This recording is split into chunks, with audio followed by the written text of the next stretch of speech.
This is a story about a world obsessed with stuff. It's a story about a system in crisis.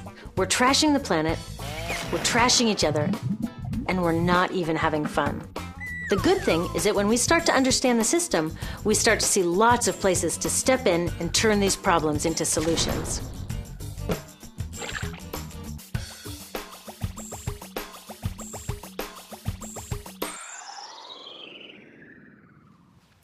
One of the problems with trying to use less stuff is that sometimes we feel like we really need it. What if you live in a city like, say, Cleveland, and you want a glass of water?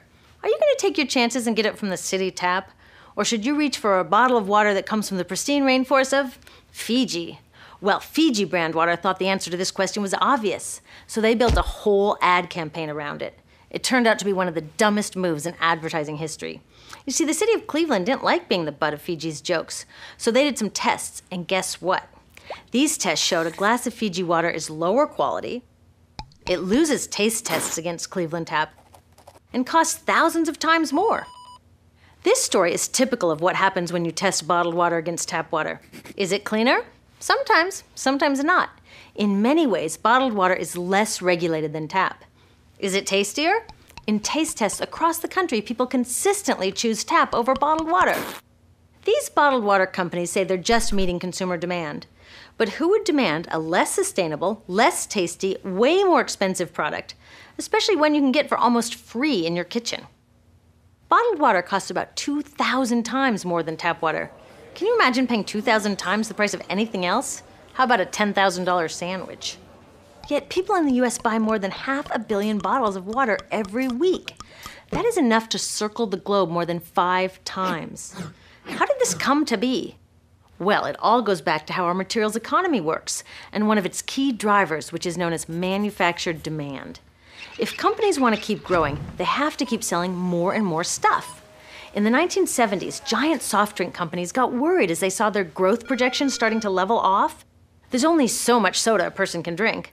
Plus, it wouldn't be long before people began realizing that soda is not that healthy and turned back to, gasp, drinking tap water. Well, the companies found their next big idea in a silly designer product that most people laughed off as a passing yuppie fad. Water is free, people said back then. What will they sell us next? Air? So how do you get people to buy this fringe product? Simple. You manufacture demand. How do you do that? Well, imagine you're in charge of a bottled water company. Since people aren't lining up to trade their hard-earned money for your unnecessary product, you make them feel scared and insecure if they don't have it. And that's exactly what the bottled water industry did. One of their first marketing tactics was to scare people about tap water with ads like Fiji's Cleveland campaign. When we're done, one top water executive said, tap water will be relegated to showers and washing dishes. Next, you hide the reality of your product behind images of pure fantasy. Have you ever noticed how bottled water tries to seduce us with pictures of mountain streams and pristine nature? But guess where 1/3 of all bottled water in the US actually comes from? The tap. Pepsi's Aquafina and Coke's Dasani are 2 of the many brands that are really filtered tap water. But the pristine nature lie goes much deeper. In a recent full-page ad, Nestle said, bottled water is the most environmentally responsible consumer product in the world. What? They are trashing the environment all along the product's life cycle. Exactly how is that environmentally responsible? The problems start here with extraction and production, where oil is used to make water bottles. Each year, making the plastic water bottles used in the US takes enough oil and energy to fuel 1 million cars. All that energy spent to make the bottle, even more to ship it around the planet, and then we drink it in about 2 minutes? That brings us to the big problem at the other end of the life cycle, disposal. What happens to all these bottles when we're done? 80% end up in landfills, where they will sit for thousands of years, or in incinerators, where they are burned, releasing toxic pollution. The rest gets collected for recycling. I was curious about where the plastic bottles that I put in the recycling bins go. I found out that shiploads were being sent to India, so I went there.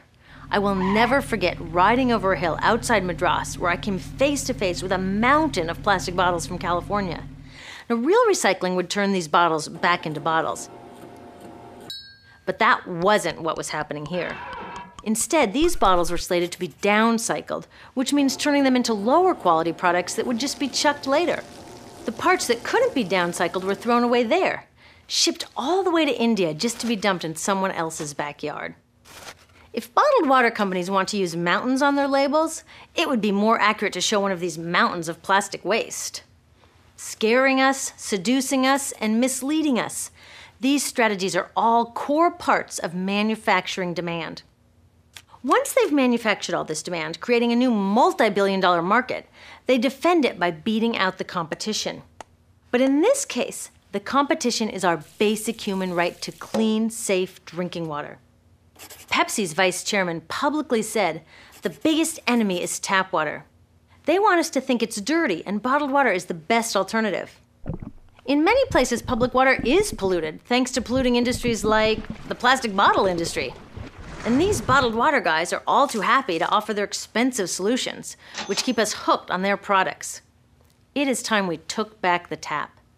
That starts with making a personal commitment to not buy or drink bottled water unless the water in your community is truly unhealthy. Yes, it takes a bit of foresight to grab a reusable bottle on the way out, but I think we can handle it. Then take the next step. Join a campaign that's working for real solutions, like demanding investment in clean tap water for all. In the US, tap water is underfunded by $24 billion, partly because people believe drinking water only comes from a bottle.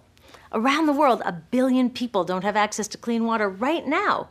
Yet cities all over are spending millions of dollars to deal with all the plastic bottles we throw out. What if that money was spent improving our water systems, or better yet, preventing pollution to begin with? There are many more things we can do to solve this problem. Lobby your city officials to bring back drinking fountains. Work to ban the purchase of bottled water by your school, your organization, or entire city. This is a huge opportunity for millions of people to wake up and protect our wallets, our health, and the planet. The good news is it's already started. Bottled water sales have begun to drop while business is booming for safe, refillable water bottles. Yay! Restaurants are proudly serving tap, and people are choosing to pocket the hundreds or thousands of dollars they would otherwise be wasting on bottled water. Carrying bottled water is on its way to being as cool as smoking while pregnant. We know better now. The bottled water industry is getting worried because the jig is up. We are not buying into their manufactured demand anymore. We will choose our own demands, thank you very much, and we're demanding clean, safe water for all.